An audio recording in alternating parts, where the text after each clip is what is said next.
बिस्मिल्लाहिर्रहमानिर्रहीम। अस्सलाम वालेकुम नाज़रीन, मैं हूं अज़हर फारूक अपने यूट्यूब चैनल के साथ इंतहाई अहम तरीन दो तीन इशूज़ पर आज बात करेंगे।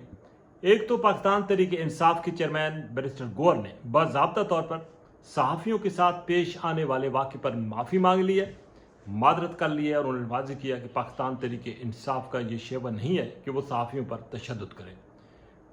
साथ ही साथ पाकिस्तान तहरीक इंसाफ पर एक और इल्ज़ाम एक खुलकर सामने आ रहा है कि पाकिस्तान में इस वक्त जो दहशतगर्दी हो रही है उसके ताने बाने अफ़गानिस्तान से तो मिलते ही लेकिन ये वो लोग हैं, वो अनासिर हैं जो कि पाकिस्तान तहरीक इंसाफ के दौर में अफ़गानिस्तान से पाकिस्तान में बसाए गए थे और उनके कुछ शवाहिद भी सामने आए हैं। दूसरी तरफ पाकिस्तान ने इसराइल के ख़िलाफ़ खुलकर अपना मौक़िफ़ दे दिया है। कतर पर जो हमला हुआ था और आलमी बिरादरी से मुतालबा किया है कि इसराइल के ख़िलाफ़ वो बयक ज़बान हो जाए, इस पर भी बात करेंगे। नाज़रीन, अडयाला जेल के बाहर 2 रोज़ कबल सहाफ़ियों पर तशद्दुद हुआ था। पाकिस्तान तहरीक इंसाफ के कारकुनों ने तशद्दुद किया था।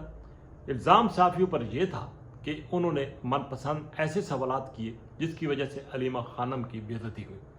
बहरहाल पाकिस्तान तहरीक इंसाफ के कारकुनों का ये मौक़िफ़ था, लेकिन उसके बाद सोशल मीडिया पर एक भरपूर मुहिम चली और यही वजह है कि तैयब बलोच जो एक सहाफ़ी हैं उनको वहाँ पर तशद्दुद का निशाना बनाया गया, जिसकी वजह से हालात ख़राब हुई। सहाफ़ती तंजीमों ने शदीद तरीन मज़म्मत भी की और मुतालबा किया कि इस वाक़े पर फौरी माफ़ी मांगी जाए।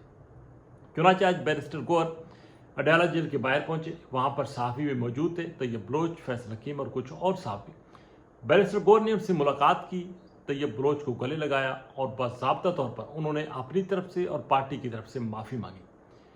बैरिस्टर गौहर का ये कहना था कि पाकिस्तान तहरीक इंसाफ का ये ना तो मंशूर है ना शेवा है कि वो सहाफ़ियों पर तशद्दुद करे। उन्होंने कहा कि जो लोग इस वाक़े में मुलविस हैं उनके साथ पाकिस्तान तहरीक इंसाफ का किसी किस्म का कोई तल्लुक़ नहीं है और पाकिस्तान तहरीक इंसाफ सहाफ़ियों को के साथ मिलकर आगे बढ़ना चाहती है। इस मौके पर सहाफ़ियों ने भी अपना मौक़िफ़ पेश किया। बहरहाल अलीमा खान से जब ये बात हुई तो उन्होंने वही अपना मादी वाला मौक़िफ़ दोहराया कि कुछ लोगों को ख़ास मकसद के लिए यहाँ भेजा जाता है। अगरचे अलीमा खान की हद तक तो माफ़ी नहीं हुई, लेकिन बैरिस्टर गौहर ने बतौर पार्टी चेयरमैन माफ़ी मांग ली है। बहरहाल ये मामला तो अब लगता यही है कि आगे भी चलता रहेगा, इसमें कमी आने की बजाय इसमें बढ़ावा ही आएगा, क्योंकि सहाफ़ियों की तरफ से भी और PTI के कारकुनों की तरफ से भी मामला जो है वो ठंडा होने का नाम नहीं ले रहा। नाज़रीन, दोहा पर इसराइल ने बमबारी की, इसकी शदीद तरीन मज़म्मत आलमी सतह पर की गई। मुस्लिम ममालिक ने भी मज़म्मत की, पाकिस्तान ने भी खुलकर मज़म्मत की और पाकिस्तान ने सलामती कौंसिल का फौरी इजलास तलब करने की दरख्वास्त भी की। पाकिस्तान चूँकि इस वक्त आलमी दुनिया में एक इंतहाई अहम मकाम रखता है, भारत के साथ जंग के बाद पाकिस्तान का दुनिया भर में एक वक़ार बुलंद हुआ, मकाम बुलंद हुआ, रुतबा पाकिस्तान का बढ़ा। यही वजह है कि पाकिस्तान की आवाज़ में अब एक ख़ास वज़न जो है वो होता है।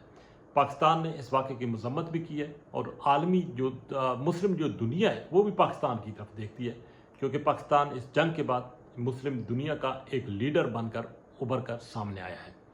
पाकिस्तान माजी में भी इसराइल की हमेशा मज़म्मत करता रहा है ऐसे वाक़यात की, लेकिन अब ये लग रहा है कि पाकिस्तान अरब ममालिक के साथ मिलकर इस मामले के तोड़ के लिए और मुस्तकबिल में ऐसे वाक़यात की रोकथाम के लिए कोई मौसर किरदार जो है वो अदा करेगा और ये पाकिस्तान को किरदार अदा करना भी चाहिए।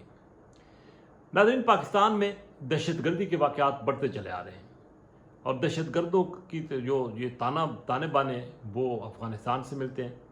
ये इल्ज़ाम पाकिस्तान तहरीक इंसाफ पर है कि उसने अपने दौर हुकूमत में अफ़गानिस्तान से दहशतगर्दों को पाकिस्तान के अंदर अपनाया, बसाया और यही वजह है कि ये दहशतगर्द पाकिस्तान में ये कार्रवाइयाँ करते हैं।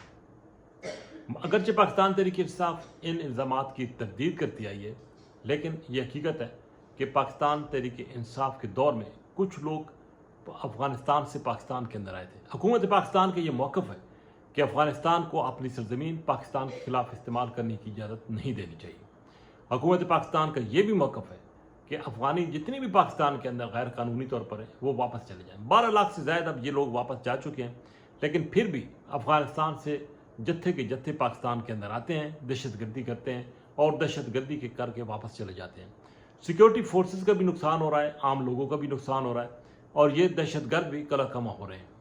और कुछ शवाहिद जो है वो सामने आए हैं कि ये वही लोग हैं जो कि पाकिस्तान में आकर बसे और फिर उन्होंने ये वारदातें शुरू की। बहरहाल ये बहुत बड़ा इल्ज़ाम है पाकिस्तान तहरीक इंसाफ पर, क्योंकि इस हवाले से कुछ शवाहिद जो سیکورٹی فورسز کے سامنے آئے ہیں۔ پاکستان تحریک انصاف کو اس الزام سے نکلنا بھی ہوگا، اور پاکستان تحریک انصاف کی چونکہ خیبر پختونخوا میں حکومت بھی ہے اور کیپبل افغانستان کے ساتھ بھی اچھے روابط ہیں، اس موقع پر اپنا بھرپور اور مؤثر کردار ادا کرنا ہوگا تاکہ پاکستان کو دہشت گردی کے اس ناسور سے ہمیشہ کے لیے بچایا جا سکے۔ اسی کے ساتھ اجازت، اللہ حافظ۔